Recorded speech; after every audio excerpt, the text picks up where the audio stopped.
when you get your Conferzoom account set up and you have the full access to it, you're able to record meetings to the cloud. So here's the scenario I'm thinking of, that I have scheduled my lecture, I've recorded it, I've interacted with my students during lecture. It's best educational practice to make recorded videos 15 minutes or less because of the length of time, but whatever the length is, this is a way to both support the synchronous meeting with students and also support students who want to have asynchronous access to the recording. After I've recorded a session, and then on conferzoom.org, when I log in, there's a link over here that says recordings, and from the Zoom interface, I'm going to download the files. I've got that file on my local computer. Then I come back into Canvas, and now my question is, okay, I want to make this recording available to my students, but I want to make their interaction with that recording meaningful. And so what I might do is post it as a discussion. So at this point, there are two different ways to take my Zoom video, right? One is download it. I've already done that. I'm going to talk about that in a minute. But before I get to download, I've got the Zoom recording link in the cloud. I copied the shareable link. I just did that.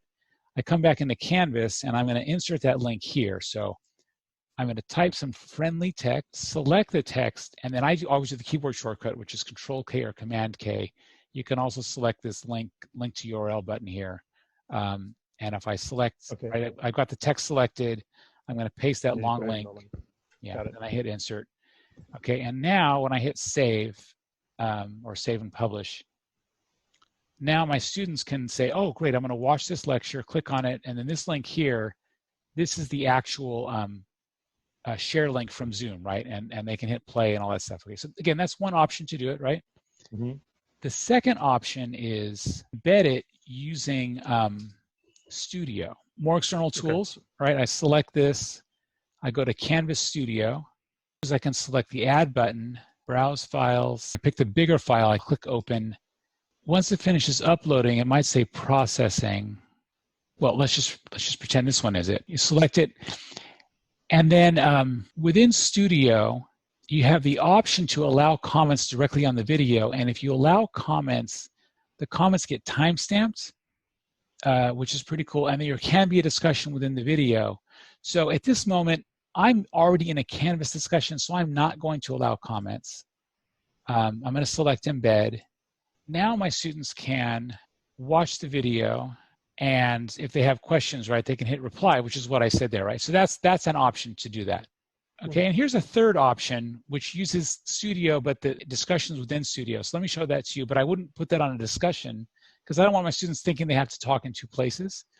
So instead, I would actually make that a content page, because I'm going to have a module, I'm going to call this lectures, and then inside that module, I'm going to create a content page, and I'm going to call this my March 26th lecture.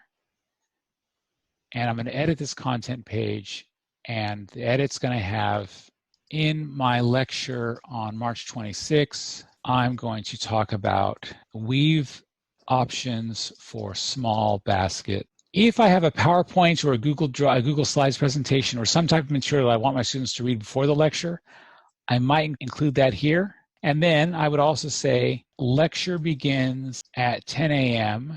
and then I would put my Zoom link there. This page here is what is there from the beginning, right? From before lecture or whatever. And then after lecture ends and after I got the recording, then I would edit this, get rid of that text. Embedded is the recording of the lecture. Use the comment feature to post questions. The process is, at this moment, I did my lecture via Zoom. I recorded it. I have the Zoom recording file downloaded to my local computer, right? And this is the other way to use Studio. So instead of using the Canvas discussion tool, I'm going to use the Studio discussion tool. And again, same process, external tools, Canvas Studio. So I'll just select this one, but this time I'm going to allow comments, and I'm going to say embed. And here's what the comments look like. And so now inside Studio, a student can watch a video and can at any moment say, you know what, I'm going to add a comment. Nice jazz hands, Professor Beyer. And hit comment.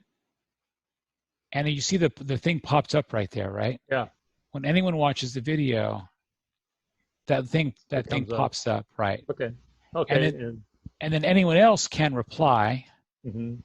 Like, so this could be me replying to a student answering their question. It could be students replying to each other. And then one of the options there is that green ribbon says notifications. So if someone replies to my comment, then I would get a notification of some kind. And then up here, I see the subscribe to comments. As an instructor, I would probably do this, right? So I get a notification every time a student's comment. Every time someone posts. And then I'm going to check the Insights tab, and that'll show me for everyone in my class. I can select on the person, and I can see how much of the video they've watched and how many times they've watched it. And if I don't click on a person, this bar chart is going to be the entire class.